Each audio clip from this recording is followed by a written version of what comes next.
दर्शन घे दर्शन काकाचं गाण्या थोडक्यात वाचला. माझी सभा झाली असती तर काय झालं.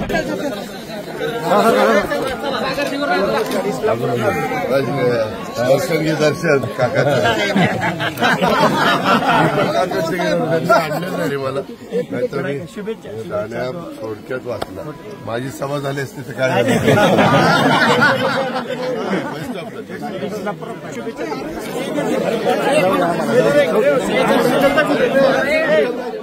काय सांगाल, आता तुमचं समोरासमोर एकमेकाशी गाठभेट झाली, तुम्ही त्यांच्या पायाही पडलात, आशीर्वाद घेतले. पाया मी माझे ते काका आहेत म्हणून मी पाया पडलो. विचारामध्ये भिन्नता आत्ता तरी आहे.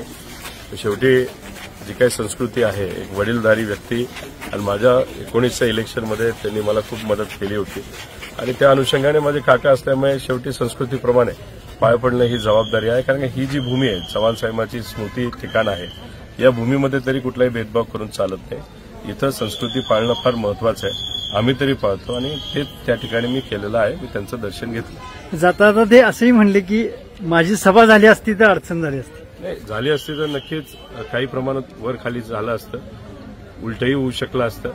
पण बारामतीमध्ये ते इतके अडकून पडले होते, त्यांना माझ्या मतदारसंघात येता आलं नाही. पण शेवटी ते मोठे नेते आहेत, निर्णय त्यांचा होता. पार्टी त्यांची आज आमदारकी जर बघितली, सगळ्यात जास्त आमदार हे त्यांच्यामध्ये तिथे निवडून आलेले, चांगली गोष्ट आहे. मी त्यांचं अभिनंदन सुद्धा केलेलं आहे.